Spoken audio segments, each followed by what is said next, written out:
খুব সহজ উপায়ে শীট বানিয়ে আমি বানিয়ে নিলাম স্প্রিং রোল। তো আমি এই রোল বানানোর জন্য একটা বলে 2 কাপ ময়দা, হাফ চা চামচ লবণ, 1 চামচ চিনি, 1 চামচ গুঁড়ো দুধ দিয়ে মিশিয়ে নিলাম প্রত্যেকটা উপকরণ ভালো করে। তারপর 2 টেবিল চামচ রেগুলার তেল দিয়ে দিলাম, দিয়ে খুব ভালো করে মিশিয়ে নিলাম। আমি একটু নর্মাল পানি দিয়ে একটু একটু করে ডোটা বানিয়ে নিলাম, খুব মসৃণ করে। পরোটার কায়ের মতোই করতে হবে। ঠিক এভাবে মেখে আমি একটা প্লাস্টিক র্যাপার দিয়ে 30 মিনিট ঢেকে রেখেছিলাম। 30 মিনিট পর আমি ফিরে এসে আবারও ডোটাকে খুব সুন্দর করে মথে নিলাম মসৃণ করে। তারপর ছোট ছোট বল কেটে আমি রুটির আকারে বানিয়ে নিলাম। এরকম করে আমি 3টা রুটি বানালাম। ছোট ছোট রুটি বানিয়ে নিলাম, এবড়া থাবড়া হলে কোনো সমস্যা নেই। তো এই বানিয়ে আমি এখন রুটির উপর একটু তেল দিয়ে নিলাম, তারপর একটু ময়দা ছিটিয়ে নিলাম। এইভাবে প্রত্যেকটা রুটির উপর দিতে হবে, তাহলে রুটিগুলো একে একে সুন্দরভাবে উঠে আসবে। তো দিয়ে আমি 3টা করে বানিয়েছি, 5টা করে বানানো যায়।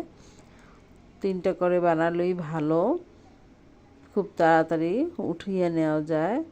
তো এখন বড় একটা রুটি বানিয়ে নিলাম এর থেকে। বানিয়ে এখন আমি একটু সেঁকে নিলাম তাওয়াতে। সেঁকে আমি এখন একে একে সবগুলো উঠিয়ে নিলাম একটা একটা করে। এইভাবে শীট বানিয়ে রেখে দেওয়া যায়। যে কোনো টাইম ভেজিটেবল পুর, চিকেন পুর বানিয়ে দিয়ে রোল, সমোসা বানিয়ে খাওয়া যায়, খুবই ক্রিস্পি হয়। এই যে উঠিয়ে নিলাম সবগুলো আমি।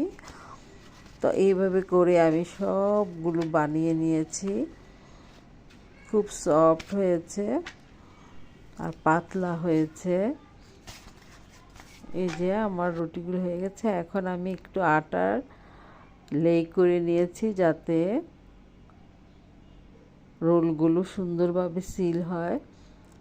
তো এখন আমার আগে করা চিকেন ভেজিটেবল কিমা ছিল তা দিয়ে নিলাম। একটু গরম ছিল, আমি একটু তাড়াহুড়া করেছি, ঠান্ডা করে নেই, তোমরা ঠান্ডা করে নিবে।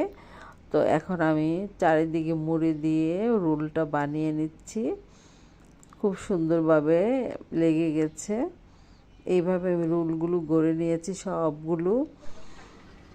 এই অবস্থায় ফ্রোজেন করে রাখা যাবে অনেক দিন। তো এখন ভেজে নিচ্ছি। পবিত্র মাহে রমজান মাসে এই রেসিপিটা করে খেলে অনেক বেশি ভালো লাগবে।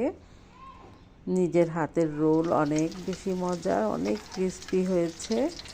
এই যে আমি ভেজে তুলে নিলাম সবগুলো। তো এইভাবে আমি সবগুলো রোল বানিয়ে এখন পরিবেশনের জন্য চলে এলাম। দিয়ে দিলাম সস, দিয়ে তারপর আমি একটা ভেঙে দেখাচ্ছি। এতটা ক্রিস্পি, এতটা পুরে ভরা মজার একটা রোল, স্প্রিং রোল। তো কেমন লাগলো রেসিপিটা? আল্লাহ হাফেজ।